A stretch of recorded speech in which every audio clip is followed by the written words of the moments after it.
এজন্য সেদিন যদি তুমি ইমানদার হইতে না পারো, তোমার এই চুল তোমারে নাফরমানদের দলভুক্ত করে দিবে।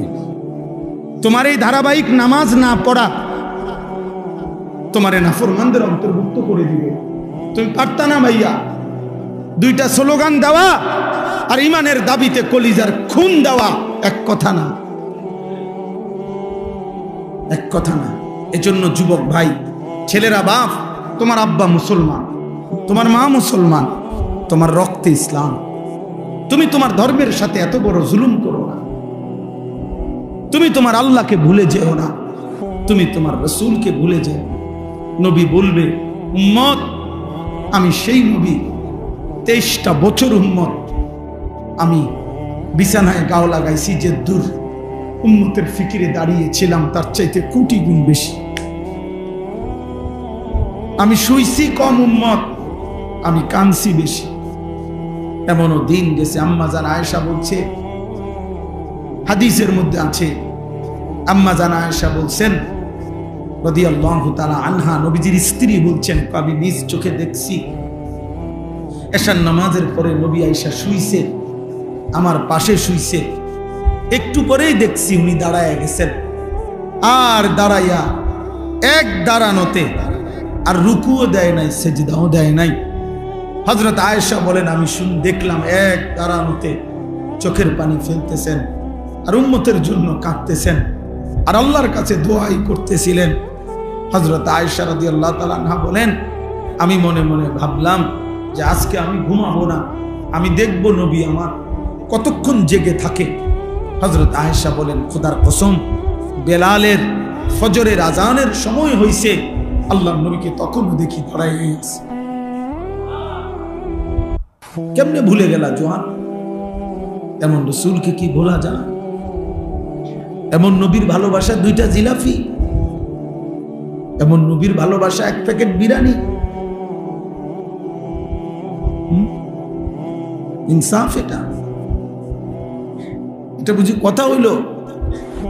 ধাক্কাধাক্কি করে, ঠেলাঠেলি করে, নবীর ভালোবাসায় দলাদলি করে। আরে বেটা ইনসাফ বলো বেটা।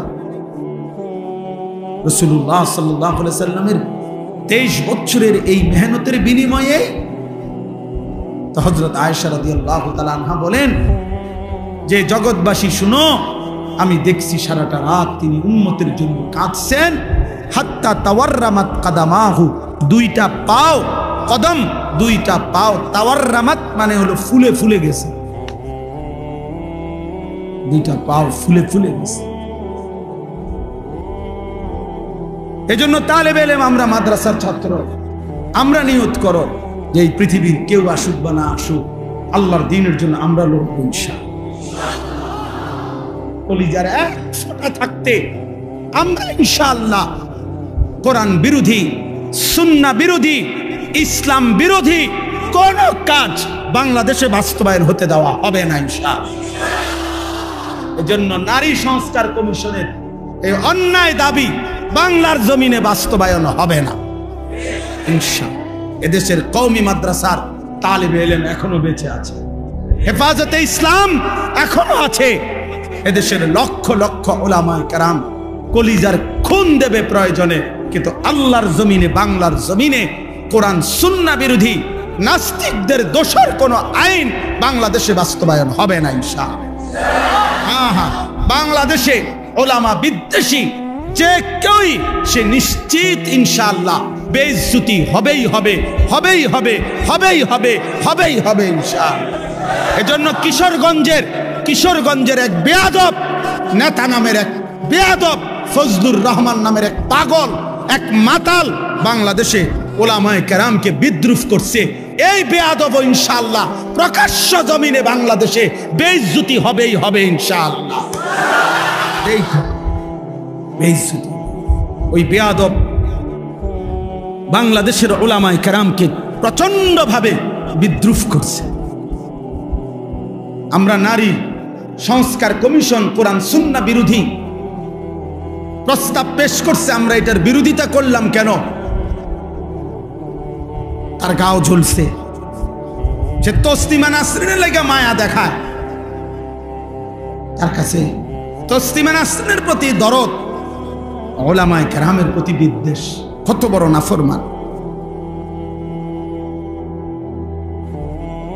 এই জন্য যুবক ভাই, আমার কথা আমি লম্বা করব না, আমি এটা বুঝাইতে চাই যে আল্লাহর নবী সাল্লাল্লাহু আলাইহি ওয়াসাল্লাম অনেক কষ্ট করে 23টা বছর নবী সাল্লাল্লাহু আলাইহি সাল্লাম হাসরের ময়দানে নবীজি উম্মতের আমলনামা দেখবে। ভাইয়া, আমলনামা দেখবে, নবীজি দেখবে।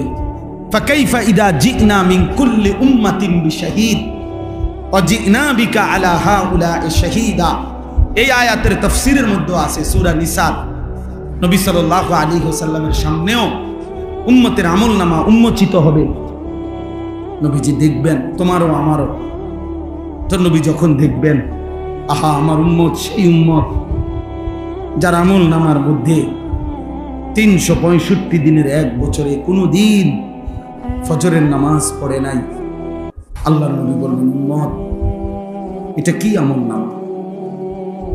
আমার 23 বছরের চোখের পানি, আমার তায়েফের রক্ত, আমার দান দান শহীদ করা উহুদের রক্ত, আমি ক্ষুধার কষ্টে পেটে 2টা পাথর বাঁধছিলাম, আমি রক্তের উপরে উহুদের প্রান্তরে গড়াগড়ি খাইছিলাম, তাইলে আমার এই রক্ত, চোখের পানি, ক্ষুধার কষ্টের বিনিময়ে এই আমলনামা? দিন রাত নারী, ছবি, মদ, জুয়া, জিনা, ব্যভিচার, সুদ, ঘুষ, হারাম উপার্জন, এর জন্য আমার এত কান্না? বলো ভাই, কি জবাব হবে? বাবারা বলেন, কি জবাব হবে? 30 বছর যিনি সুদ খাইতেছেন, আপনি কেমনে দাঁড়াইবেন? 30 বছর ধরে, 60 বছর ধরে যিনি বিড়ি সিগারেট খান, আপনি নবীজির সামনে কেমনে দাঁড়াবেন? 60 বছর বয়সেও যারা রঙিন টেলিভিশনে নাচ গান দেখেন, আপনি কেমনে দাঁড়াবেন? কি বলবেন? এই বলেন না, কি বলবেন বলেন? আজকে 20 বছর 25 বছর ধরে যার স্ত্রী বেপর্দা, আপনি স্বামী, মুসলমান স্বামী, কেমনে আল্লাহর সামনে দাঁড়াবেন? যার ছেলেটা 18 বছর 20 বছর, আপনি জীবিত বাপ, বাপ জীবিত থাকতে, মা জীবিত থাকতে ছেলেটা কোনোদিন ফজরের নামাজ পড়ে না, একটা হাইওয়ান জানোয়ারের মতো ঘুমায় থাকে। আহা, ওই বাপ কি বলবে আল্লাহ? আলিয়া হযরতের জবানে ছোটবেলায় ছাত্র জীবনে কুমিল্লা চক বাজারে একটা মার্কেটের সামনে মাহফিল হয়েছে, ওইখানে ওনার মুখে এই সূরা কাউসারের ওয়াজ শুনছি ছাত্র জীবনে। তো আল্লাহ তাআলা বললেন যে, বন্ধু, আমি আপনাকে হাউজে কাউসার দান করলাম, সেটা শ্রেষ্ঠতম একটা জান্নাতের নহর। নবীজি বলেন, আমার উম্মতকে আমি সেখান থেকে পানি পান করাবো। হাউজে কাউসারের পারে এত বেশি পরিমাণ পাত্র থাকবে, গ্লাস, পেয়ালা, নবীজি বলেন আসমানের তারকার চাইতেও বেশি। তো আল্লাহ নবী সাল্লাল্লাহু আলাইহি সাল্লাম বলেন, আমি আমার উম্মতকে পান করাবো, কিন্তু ফেরেশতারা, আহা, আমার বহু উম্মতকে ফেরেশতারা বাধাগ্রস্ত করবে, মানে আটকাইয়া দিবে লাইনে, পথেই। তা আমি দেখব আমার উম্মতকে ফেরেশতা আটকাইয়া দিছে। খোদার কসম বাপ, এই যে হাদিসে হাউজে কাউসারের কথা, ওই হাদিসেই এটা আছে। নবীজি বলেন, আমি তখন ফেরেশতাদেরকে ডাক দিয়ে বলবো, ফেরেশতারা, ও তো আমার উম্মত, ওরে বাধা দিলা কেন? তখন ফেরেশতারা বলবে যে, ইয়া রাসূলুল্লাহ, আপনি জানেন না, ইন্নাকা লা তাদরি মা আহদাসু বা'দাক, আপনার পরে এরা কি করেছে? আপনার দিন বিকৃত করে দিয়েছে, আপনার 23 বছর ভুলে গেছে, আপনার সুন্নাত, আপনার জিন্দেগি, আপনার চেহারা, আপনার আখলাক, আপনার সিরাত, আপনার সুরাত, সবকিছু তারা উল্টা করে ফেলেছে, বিরোধিতা করেছে, এর উল্টা করেছে, নিজের মন মতো জিন্দেগি চালাইছে।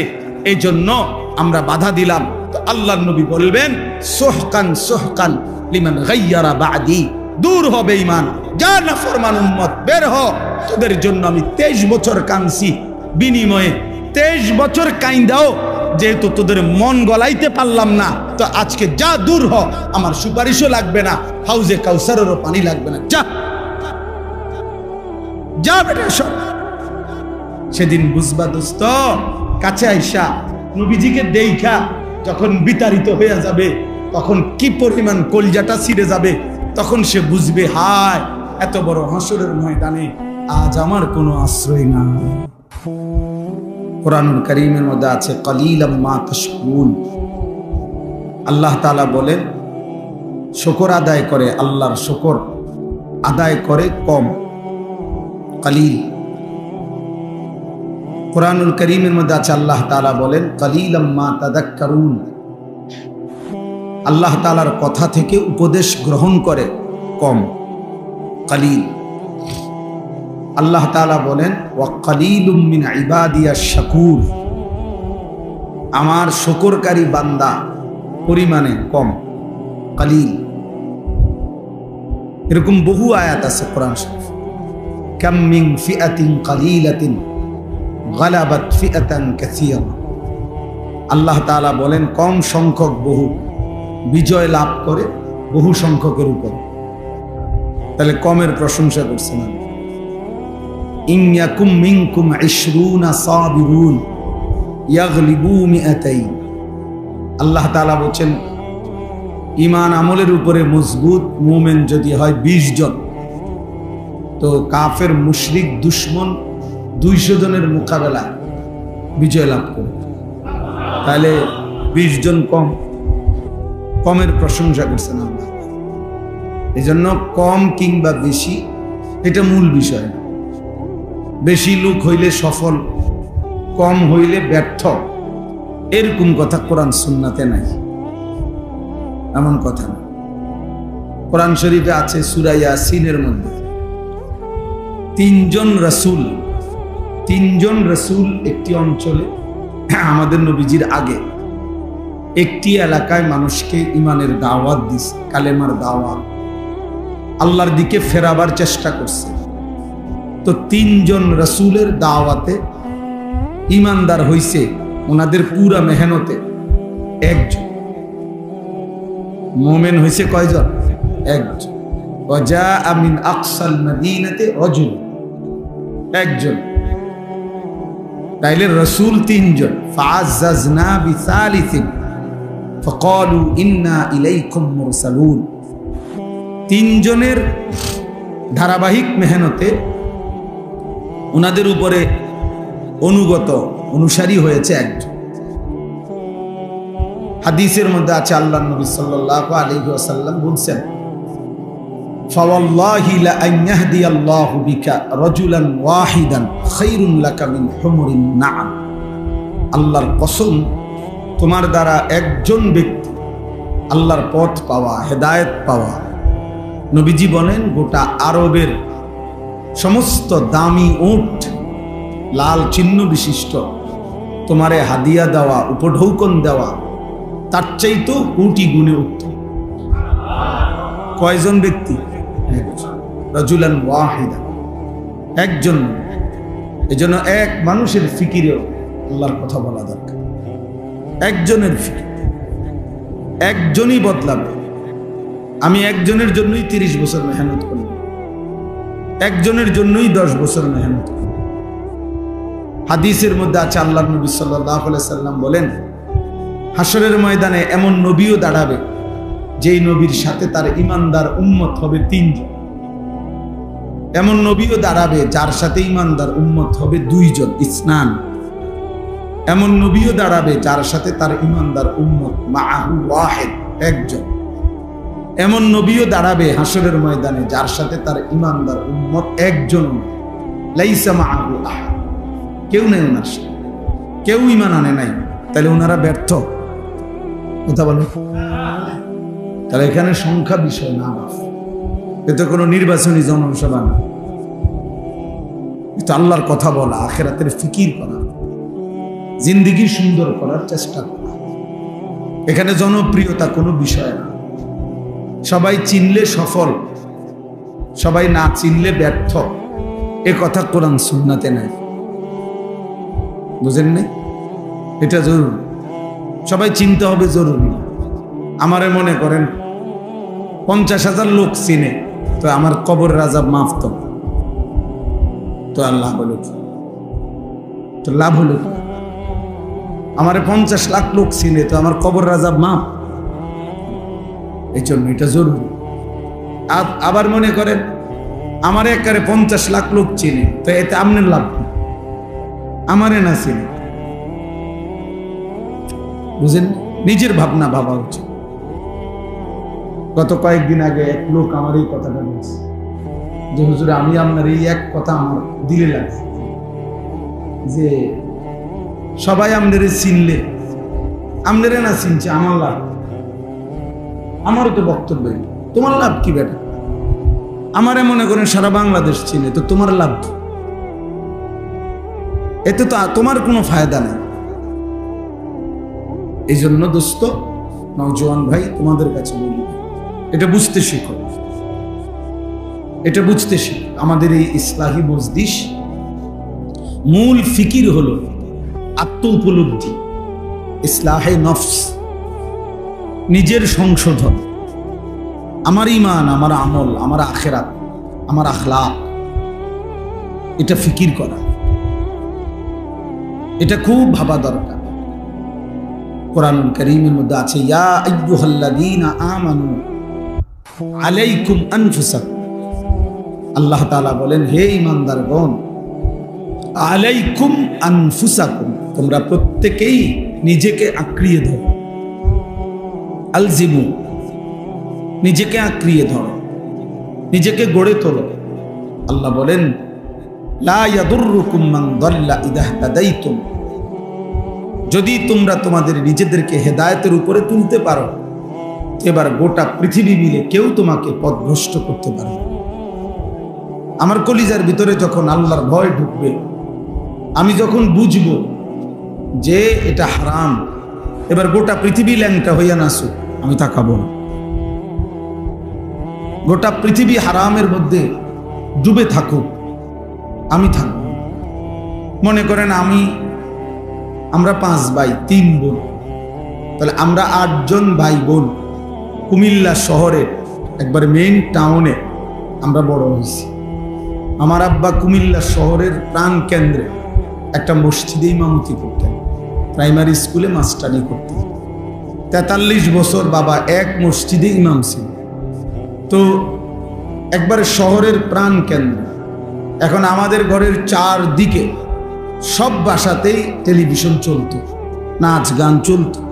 তো এর মাঝখান দিয়ে আমাদের একটা ঘর, সেই ঘরেই তো আমরা 40 বছর ছিলাম। যে আমার আব্বা মাও ছিল, আমরাও ছিলাম, বড় হলাম সব ভাই বোন। আমাদের ঘরে তো 40 বছরে কোনো দিন টেলিভিশন চালাইতে হয় নাই। আমাদের জিন্দিগি চলছে না, আমার বাবার জিন্দিগি চলছে না। তো বাবার সিদ্ধান্ত নিছে যে এই হারাম করা যাবে না। তো এবার গোটা মহল্লাবাসী দিয়েও যদি ব্যাকসেট চালায় তো আমার সমস্যা। আমি তো জানি এটা হারাম। সবাই ঠ্যাঙ্গালগি দিয়ে নাচতে, কি কাপড় খুললে নাচতে কি। আমি যখন জানি যে এটা হারাম, না জায়েজ, এটা করা যাবে না, এটা যদি আমার দিলে বসে, এবার গোটা পৃথিবী উলঙ্গ হলেও আমার কোনো সমস্যা, এটা জরুরি। এই জন্য দোস্ত, আল্লাহ তাআলা বলছেন, তালেব এলেন তোমরাও ভাই মনে কষ্ট নিও না। মূলত প্রয়োজনে আরেকদিন আসবো তুমি করে আরো বেশি বলার জন্য আলাদা। কিন্তু যেহেতু ইসলাহি মজলিসে অনেক এলাকার মানুষ আসছে, তা আমি চাইছিলাম যে ওনারা আলাদা বসুন। আমাদের কওমি মাদ্রাসার তালেব এলেমের জিন্দিগিটাই তরবিয়ত, আলহামদুলিল্লাহ। আমরা মাদ্রাসার নিজামগুলো এভাবে সাজাই যে আমাদের বাচ্চা ইচ্ছা করলেও দাঁড়াইয়া পেশাব করতে পারে, আমাদের বাচ্চারা ইচ্ছা করলেও দস্তরখান ছাড়া খানা খাইতে পারে, আমাদের বাচ্চারা ইচ্ছা করলেও মেসওয়াক ছাড়া ওযু করতে পারে। তাহলে আলহামদুলিল্লাহ, দিবারাত্রি মাদ্রাসার নিয়মটাই সুন্নতে ভরা, তরবিয়তেই ভরা। এই জন্য আলহামদুলিল্লাহ ইসলাহের ফিকির তালেব এলেমদের জন্য উস্তাদরাই সম্মিলিতভাবে সর্বদাই করে থাকে। এই জন্য আওয়াম সাধারণ মানুষ যারা আছে তাদের ইসলাহের ফিকির খুব দরকার। তাদেরকে মাঝে মাঝে এরকম বসানোর দ্বারা, এই 2-4 কথা শুনবার দ্বারা, বলার দ্বারা আস্তে আস্তে দিল তৈরি হবে। এক কথাতে কেউ বদলায়া যাবে না, কিন্তু অব্যাহত বলতে থাকলে নিয়ম হলো যদি কোনো পাথরের উপরেও যদি ধারাবাহিক বৃষ্টির পানির ফোঁটা পড়তে থাকে, একদিন দেখা যায় ওই পাথরটার মধ্যে ছিদ্র হয়ে গেছে, একটু একটু ডাইবা গেছে। তাহলে যদি পাথর নরম হয়ে যায়, ছিদ্র হয়ে যায় ধারাবাহিক পানি পড়ার কারণে, তো ধারাবাহিক আল্লাহর কথা শুনতে শুনতে বলতে বলতে একদিন পাথর দিল মানুষ ও জিন্দিগি বদলায় যায়, বদলাইয়ে যায়। এই জন্য মূল ফায়সালা তো আল্লাহর হাতে। তো বলতেছিলাম নওজোয়ান ভাই বাবারা সবার কাছে আল্লাহ তাআলা বলছেন আলাইকুম আনফুসাকুম, নিজেকে ধরো, নিজেকে গড়ো। তাহলে তুমি যদি হেদায়েতের উপরে ওঠো তো এবার গোটা পৃথিবীর কেউ আর তোমাকে পথভ্রষ্ট করতে পারবে না। ইয়া আইয়ুহাল্লাযীনা আমানু কু আনফুসাকুম ওয়া আহলিকুম নার। আল্লাহ তাআলা বলেন, হে ঈমানদারগণ, তোমরা প্রত্যেকেই নিজেকে জাহান্নামের আগুন থেকে বাঁচাও, অতঃপর নিজের পরিবারের সদস্যদেরকে জাহান্নামের আগুন থেকে বাঁচাও। তাহলে এক নম্বরে আল্লাহ তাআলা বললেন নিজেকে জাহান্নামের আগুন থেকে বাঁচাও, নিজেকে বাঁচাও। তাহলে এই নিজের দিকে নজর রাখা, নিজের ফিকির করা, প্রিয় ভাই বাবা, এটা জরুরি বিষয় বুঝা।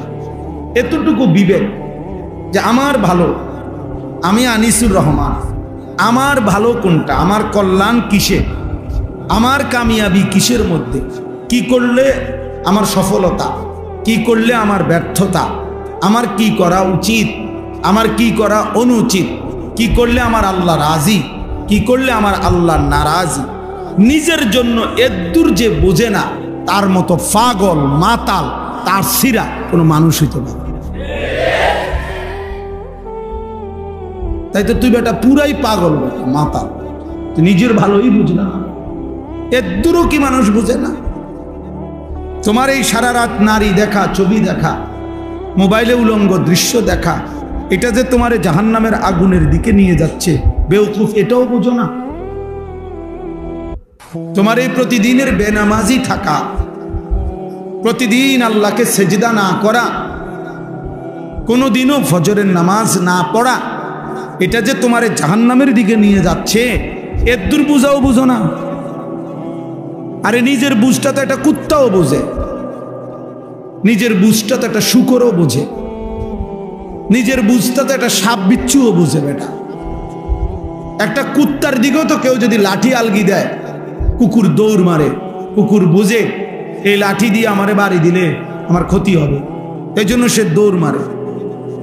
তাহলে নিজেকে সেভ করা, নিজেকে রক্ষা করা, এতটুকু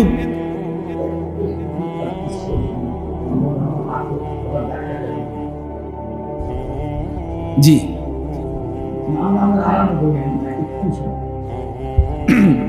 তাইলে এটা জরুরি যে এই কুকুরটা দৌড় দিল কেন, তাই সে বুঝছে যে এই লাঠিটা যেমনি তুলছে আমারে বাড়ি দিলে আমার ক্ষতি হবে। তাহলে নিজের বুঝ তো বেটাটা কুত্তাও বুঝে, তুমি যুবক এটাও বুঝলা না? 365 দিনে 16 বছর 18 বছর বয়সে কোনদিন ফজরের নামাজ খোদার এক বেটা, ছেলে অপদার্থ বেটা, নিষেধ করলাম না বেটা মোবাইল আলগি দিতা না, ফালতু কোথাকার বেটা।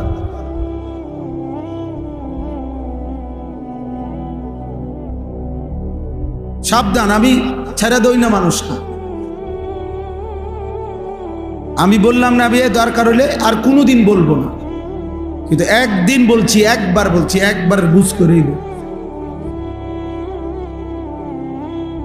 খামখেয়ালির এক জিন্দিগি বানায় নিছি আমরা। বিয়ে নওজোয়ান ছেলে তোমরা, মাত্র 16 বছর বয়স, 14 বছর বয়স, 18 বছর বয়স, বাবা এই এত অল্প বয়সে যদি আল্লাহকে মোটেই মনে না পড়ে, 18 বছর হয়েছে না বেটা তোর, তুই যদি এখনই এক ওয়াক্ত নামাজ না পড়স তাইলে বাকি জিন্দিগি জানোয়ার তুই করবি কি বেটা?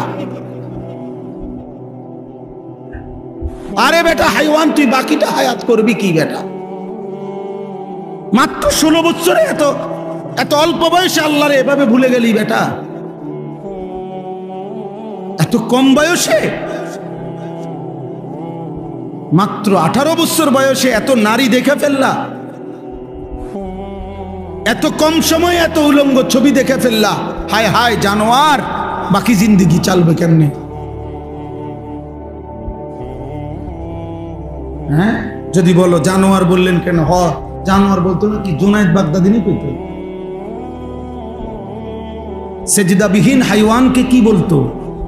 কথা বলেন না কেন? মনের ইচ্ছা মতো যে চলে, মনের চাহিদা মতো যে চলে, তাকে কোরআন কি বলছে? তাকে কোরআন বলছে জানোয়ার, আমি বলবো না কেন? আর আইতা মানিত্তাখাযা ইলাহাহু হাওয়াহু আফা আনতা তাকুনু আলাইহি ওয়াকিলা আম তাহসাবু আন্না আকসারাহুম ইয়াসমাউনা আও ইয়াকিলুন ইনহুম ইল্লা কাল আনআম। আল্লাহ বলছে মনের চাহিদা মতো যে চলে বন্ধু, আমি আল্লাহ বলে দিলাম তার পরিচয় আর কিছুই নয়।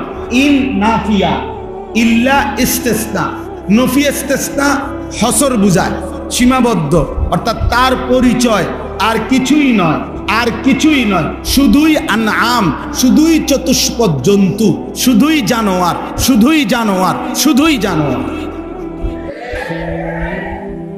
তাহলে তুমি কার সিদ্ধান্তে চুল এমনে রাখলা? তোমার খেয়াল। তুমি কার সিদ্ধান্তে এক ওয়াক্ত নামাজ পড়ো না? তোমার মনের ইচ্ছা।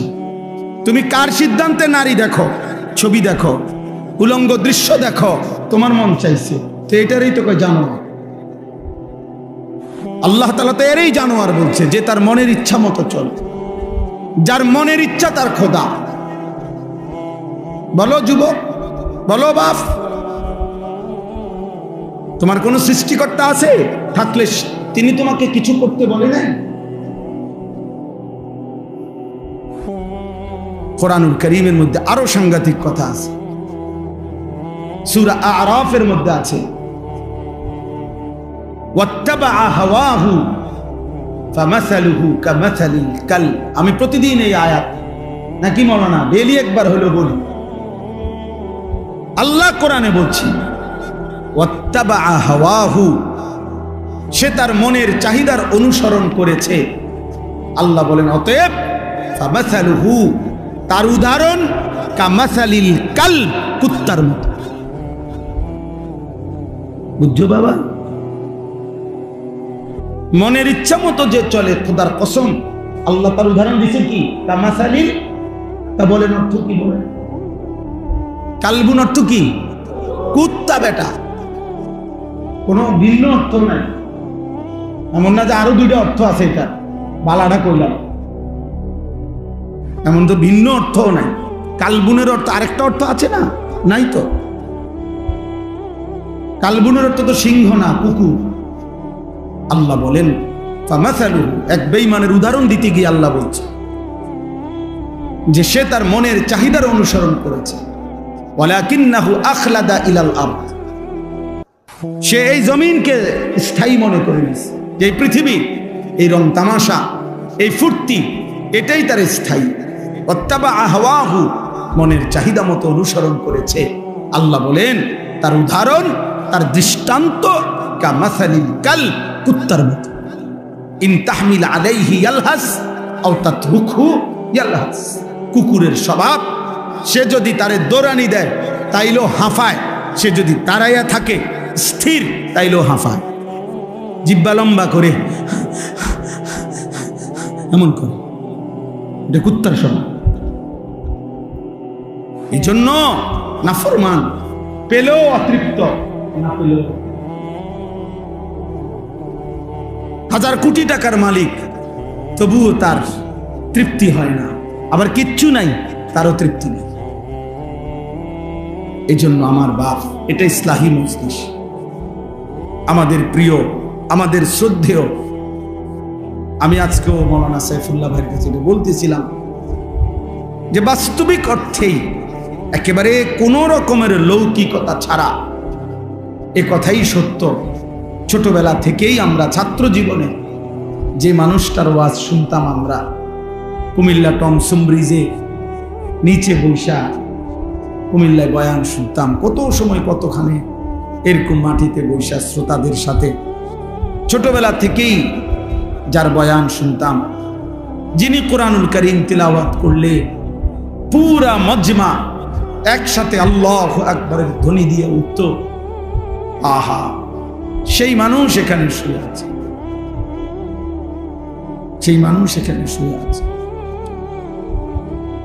ছোটবেলায় আমরা যাদেরকে অনুসরণ করতাম, ভাবতাম তাকায়া তাকায়া যে হা এমন স্টেজ, কোনদিন যদি আমরা দুইটা লাইন বলতে পারতাম, আমাদের সেই রাহবার, বিশেষ করে আমরা যারা দুই চার শব্দ আল্লাহর কথা বলা আল্লাহ তৌফিক দিয়েছেন, আমাদের জন্য বাস্তবিক অর্থেই যিনি রাহবার ছিলেন, আমাদের সেই পরম শ্রদ্ধেয় আল্লামা হাফিজ জুবায়ের আহমদ আনসারী রাহমাতুল্লাহি আলাইহি। আমি আজকে বলছি, শেষ ব্রাহ্মণবাড়িয়ার বাসায় আমি হুজুরের কাছে গেছি দেখা করতে, তো ওই সময় বাড়ির থেকে জাম পাঠাইছে বড় বড়, হুজুরের বাড়ি থেকে ওই ব্রাহ্মণবাড়িয়ার বাসায়, তা আমার হুজুরে নিজের হাতে জাম খাওয়াইছে, এরকম বড় বড় মিষ্টি সুন্দর জাম। আমাদের ঢাকা বিয়াম মিলনায়তনে রাবেতাতুল ওয়াইজিনদের একটা সংগঠন হয়েছিল, এই সংগঠনে উদ্বোধনের সময় হুজুর বয়ান করছিল, আমাদের ওয়াইজদের, আমিও ছিলাম, বয়ান বক্তব্য দিছে, ওয়াইজিন সব বক্তারা বসছিল আমগরে হুজুরের, আমি ওই সময় হুজুরের শেষ বয়ান সরাসরি শুনছিলাম। ওই বয়ানে বলছে, আমার পুরা মনে আছে যে বক্তাদেরকে বলছে, বক্তারা আপনারা ওয়াইজ, এমন ওয়াইজ হইবেন না। হুজুরের ঘটনা বলছে যে কোন জায়গায়, যে শুধুই টাকার জন্য ওয়াজ করবেন না, তো বলছে যে রাত্রেবেলা বক্তা ওয়াজ করে ওই বাড়িতে ছিল, সকালবেলা যাওয়ার সময় তারা একটা কম্বল সহ হুজুর যাইতেছে, তো তারা জিজ্ঞাসা করছে যে হুজুর আপনি যেমন কম্বল নেন গা, আপনার হাদিয়া গইনা চাইছি, পোষায় না, এই জন্য বুঝছি, চিন্তা করছি কম্বলটাও সাথে নেই, দুটোটা মিলাইয়া যদি কিছু, আমি নিজে শুনছি ওইখানে এমন বক্তা হয়ে না যে মানুষের কম্বল শুদ্ধ নেয় গা। আল্লাহ তাআলা তার খবরকে নূরে নূরে ভরপুর করে দেন। উদাহরণ দিতেন, অবাক সুন্দর করে বুঝাইতেন, বুঝানোর এক অসাধারণ যোগ্যতা, দক্ষতা আল্লাহ তাআলা ওনাকে দিয়েছিলেন। আলহামদুলিল্লাহ, আলহামদুলিল্লাহ। আল্লাহ তাআলা তার সন্তানদেরকে, তার এই মাদ্রাসাকে, স্বপ্নের এই প্রতিষ্ঠানকে কবুল করে নেন। তো প্রিয় ভাই, আমি দিল থেকে বলছি যে বাৎসরিক মাহফিল হোক, এবছর বাৎসরিক মাহফিলের দাওয়াতের জন্য আমারে বলছিল ওনারা, কিন্তু আমার বাৎসরিক মাহফিল যেদিন, ওই দিন আমার চট্টগ্রাম হাটহাজারীতে মাহফিল, বাংলাদেশের সবচেয়ে বড় একটা মাহফিল হয় চট্টগ্রামে, 3 দিন ব্যাপী আলামিন সংস্থার মাহফিল, ওই মাহফিল ওই না, আমারও দাওয়াত আছে। তো এই কারণে আমি বলছি আমি থাকতে পারব না, আমি এমনিতে একটা ইসলাহি মজলিস করেন, আমি একদিন আপনাদের এখানে যাব। পরে আমি এই ডেটটা নিজের থেকে দিছিলাম। তা আমার আজকেও কথা, আলহামদুলিল্লাহ, মুরব্বী ওলামায়ে কেরাম, মাদ্রাসার আসাতেজায়ে কেরাম সবাই আছেন, ইনশাআল্লাহ আমি দিল থেকে বলি যে এখানে যেন 3 মাসে হোক, 2 মাসে হোক, ত্রৈমাসিক হোক, একটা ইসলাহি মসজিদ, বছরে 4টা হোক, প্রয়োজনে 3টা ইসলাহি মসজিদ হইল, একটা বাৎসরিক মাহফিল হইল, এইভাবে যেন ধারাবাহিকভাবে আমাদের হুজুরের আপনার স্মরণেই যেন এখানে যিনি সারা জীবন আল্লাহর কথা বলছেন, তার এই মাদ্রাসা মসজিদ থেকে যেন নিয়মিত আল্লাহর কথা, দ্বীনি বয়ানাত, এখান থেকে যেন ইসলাহি মজলিসটা ধারাবাহিক হয়। আমি ইনশাআল্লাহ, আমি নিজেও সুযোগ দেওয়ার চেষ্টা, আমার আল্লাহ তৌফিক দিলে আমিও চেষ্টা করব, আরো উলামায়ে কেরামও আসবে ইনশাআল্লাহ। নওজোয়ান ভাই, তোমরা সবাই মিলে খোঁজ খবর নিবা এবং আন্তরিকভাবে সহযোগিতা করবা, যেন এইখানে একটা ধারাবাহিক ইসলাহি মজলিস চালু হয়। ঠিক আছে ইনশাআল্লাহ? সবাই রাজি ইনশাআল্লাহ? আল্লাহ তাআলা আমাদের সবাইকে তৌফিক দান করেন। তাইলে আমি অনেক শক্ত কথা বলে ফেললাম, শুরুতে ধমক দিলাম। ধমক দেওয়ার মাকসাদ হলো ঠান্ডা করা। এখন মাশাআল্লাহ গরম লাগলো, তোমরা সব ঠান্ডা হয়ে গেছে। আল্লাহ তাআলা সবাইকে কবুল করেন। প্রিয় ভাই, তুমি আসছো দেখে তোমারে শক্ত কথা বলছি, কিন্তু তোমারে আল্লাহ এতটুকু তো যে আল্লাহর কথা শুনবার সুযোগ হয়েছে, আল্লাহর কথা তো কানে পড়ছে, তা আল্লাহ তৌফিক দিলে একদিন বদলায়ও যাবে ইনশাআল্লাহ। ये कदम उठता नहीं उठाता है, इस कलम और किसी कलम की आता है। ভারতের একজন বিশ্ববিখ্যাত কবি ছিলেন জিগার মুরাদাবাদী রাহমাতুল্লাহি আলাইহি, হাকিমুল উম্মত মুজাদ্দিদুল মিল্লাত হযরত মাওলানা শাহ আশরাফ আলী থানভী রাহমাতুল্লাহ আলাইহির খাস মুরিদ ছিলেন। উনি কবিতার মধ্যে লিখছিলেন যে এই কদম আল্লাহর পথে নিজে নিজে হাঁটে না, কোনো এক অদৃশ্য মালিক তিনি হাঁটান। তাইলে ये कदम उठता नहीं उठाता है। এবং তিনি বলেন আল্লাহর কথা যেই কলম লেখে, এই কলম নিজে নিজে লেখে না, বরং লৌহে মাহফুজের কলম থেকে কালি নিয়ে এই কলম লিখতে থাকে। ইস কলম और किसी कलम की आता है। ভিন্ন আরেকটা কলমের দান এই কলমের লেখা, এই কলম। এজন্য আল্লাহ তাআলা আমাদেরকে আসবার তৌফিক দান করেছেন। বলেন আলহামদুলিল্লাহ।